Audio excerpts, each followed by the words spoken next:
All right, if anyone's here, make yourself known. I'm going to go over some things that are happening in the market today and hopefully find some good ideas.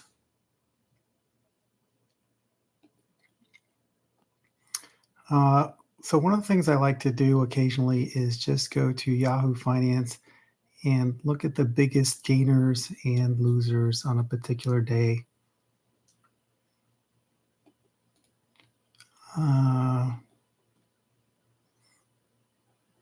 Most of these I don't recognize. Looks like some energy companies, things like that. This does nuclear, which is benefiting from AI and that need for energy. So look for big winners and big losers also. Let's see.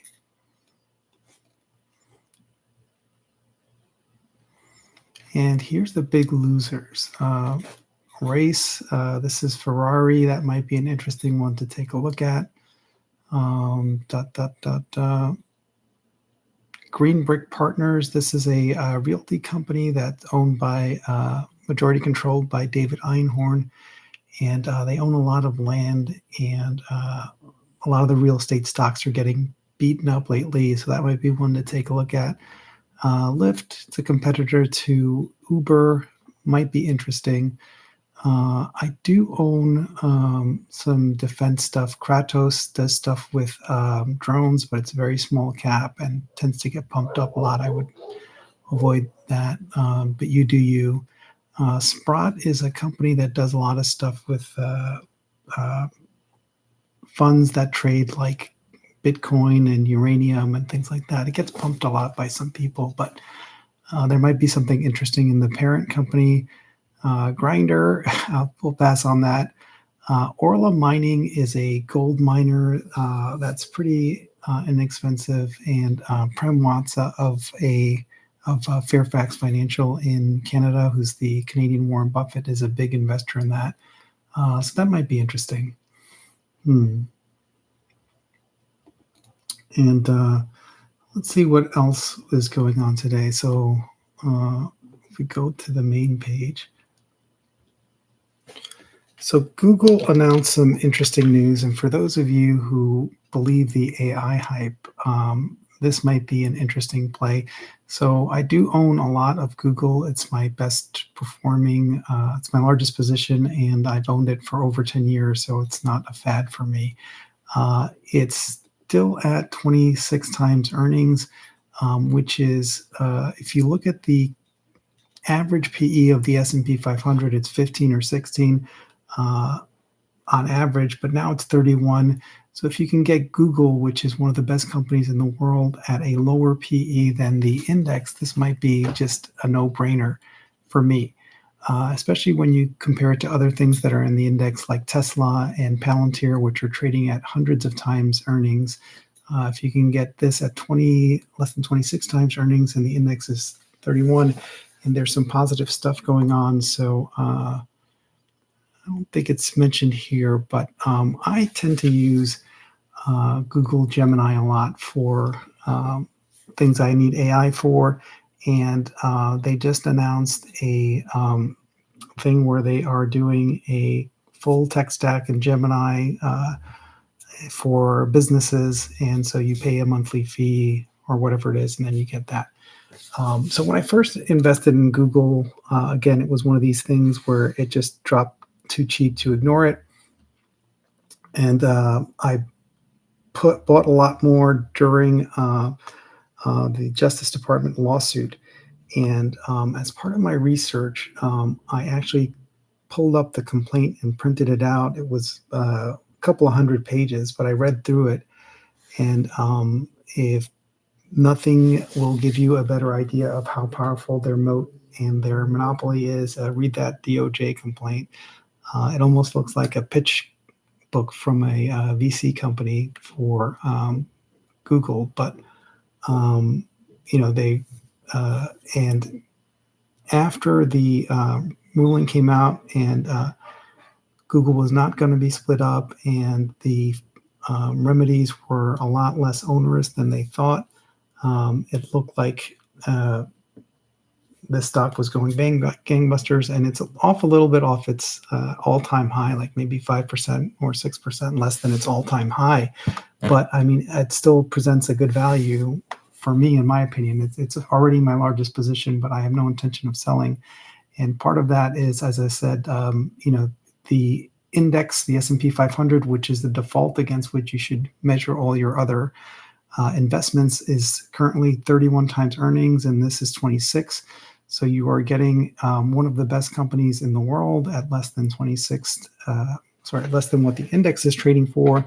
And with this one, you've got several things going for it besides the AI, which is top notch. I think it's much better than ChatGPT or Grok, obviously. But you have the number one search engine, Google. You have the number two search engine, YouTube. And besides the number one and number two search engines, you have the cloud thing, which is growing at double digits a year over year. And when it slowed from like 40% year over year to like 26% year over year, the stock took a hit. But there is no other company where you would be disappointed that it was growing 26% year over year. So I think this is a very powerful company. As I said, Google's the number one search engine in the world. YouTube is the number two search engine in the world. They've got the best cloud thing behind Microsoft. And besides Amazon Web Services and Microsoft, they're number three, but still growing double digits a year. And they have a lot of moonshots like Waymo, which is not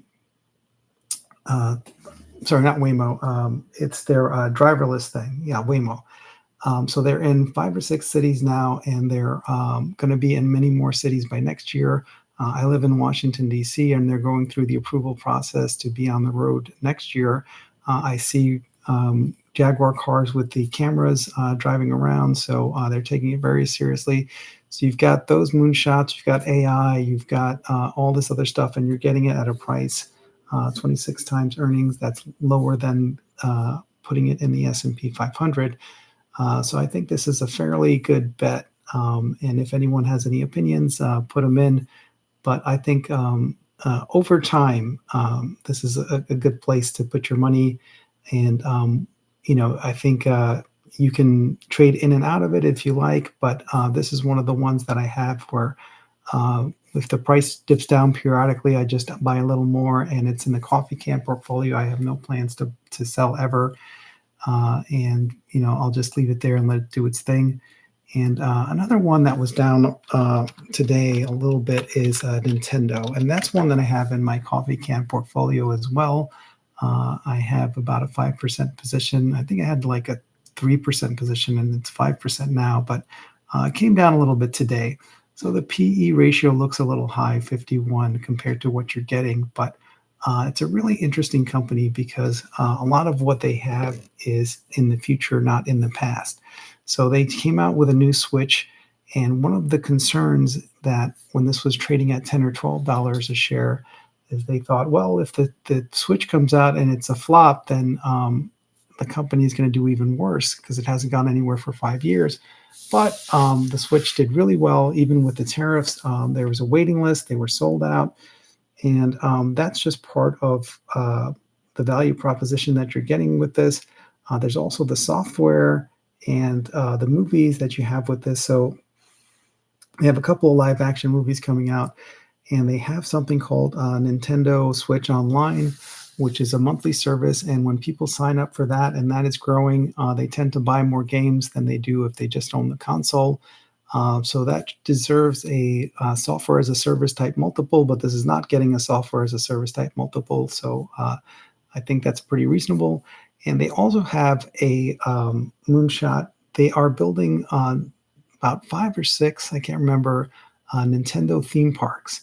And the interesting thing about that is that Nintendo is not putting up any of the money. Their partner, I believe it's Universal, is building the parks and will give Nintendo, I believe it's like 3 or 6% of the gate. And so if it does well, Nintendo will have a lot more money. And if it doesn't do well, Nintendo won't be out any money. But as I said, the sales of the Switch have been going really well. And if the movies do well, people will go to the parks, more money will come in, and if they're at the parks, just like the Disney parks, they'll buy merchandise, and merchandise is licensed by Nintendo. They'll make money from that. And the movies, Mario Brothers did very well. They have a live action Zelda movie coming out, and there's another sequel to Mario Brothers coming out, which should help game sales. And also, they own a little more than a third of Pokemon. So there's three companies, and each of them own a third of Pokemon. And Nintendo is one of those companies.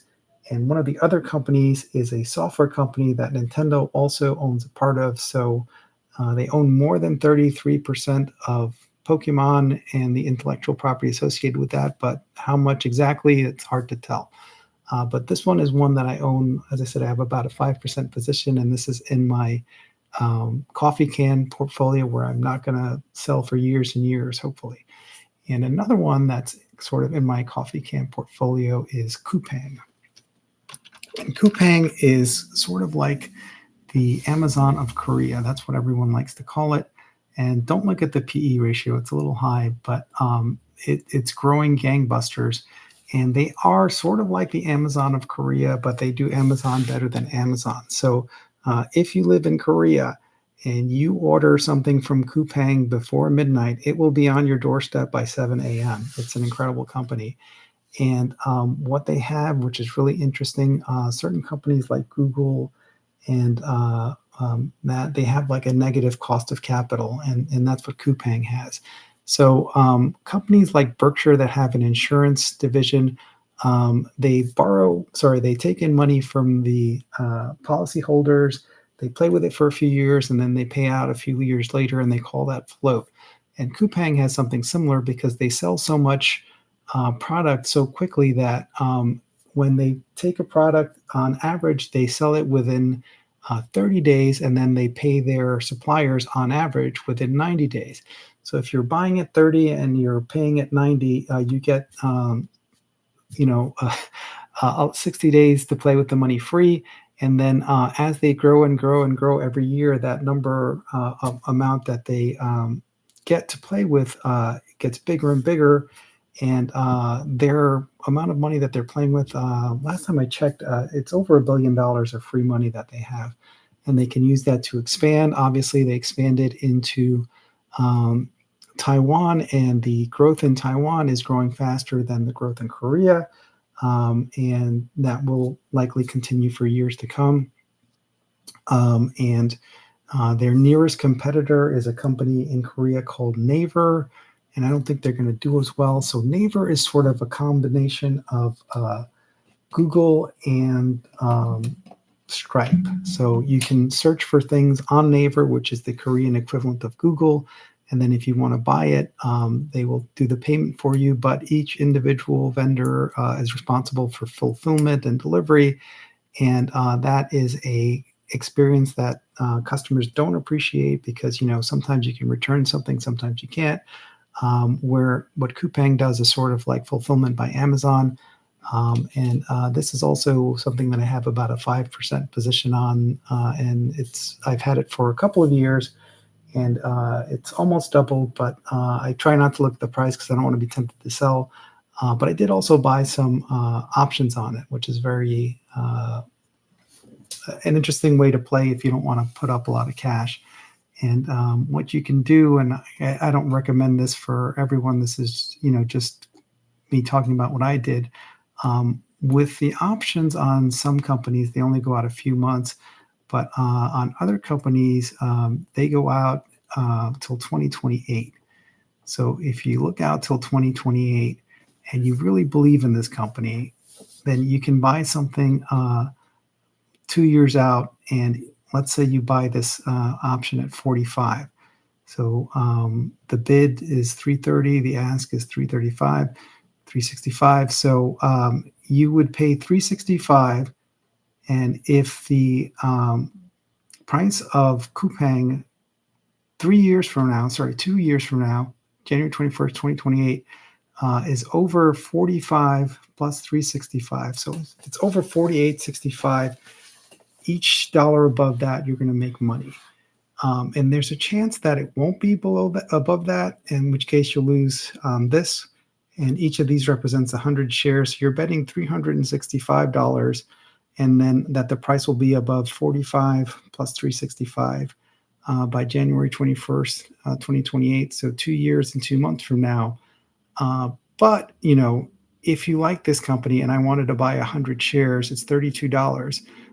So 32 will be $3,200 I'd have to put up to own 100 shares, or I can just pay $365 for this option, which is very far out of the money. But if I think the price is going up a lot, that might be worth it for me, depending on how you think of that. And something that you can do sort of to double down is look at puts also. So a call gives you the right to buy something at a certain price, and a put gives you the right to sell at a certain price. So if you like it at 32 and you want to sell a put on it, and again, this is like $5, it would be 32 minus 5, right? So you'd be, if it's above 27, you'd make money, but, that's from, January 28. You'd make money, but if 2 years from now the price is lower than that, they'd give you the shares and you'd have to buy it. But if you're willing to buy it at 32, then 32 minus 5, you're getting it at $27 instead of 32. So you can sell puts either far out, like in 2028, and use it to fund the calls, or you can go further in, like this is a week out, and you can sell a put for like 50 cents, and times 100, that's $50, and then use that to buy calls. It's just a different strategy you can play with. So anyway, that's 3 sort of companies that I think are good long term, and you just set it and forget it, and whether it goes up or goes down, you just write it out because they have a good future ahead of it. This one I bought more of today, Table Track. I did a video on it yesterday if you guys want to check it out. It's a software company that's very small, but they do very specialty stuff with casino management software. And I did buy a little more Crocs today. I did a video on that. It's very interesting, but I'm about to sign off. So if you guys have any questions or any specific stock that you're interested in, just put it in the comments. If not, I'm about to sign off. But so as I said, these 3, Nintendo, Google, and COUPANG, I have big positions in. And today I was buying some Crocs and some PayPal and a little bit of St. Joe. And I've done videos on all those 3. You can check those out. So anyway, have a great day, everyone.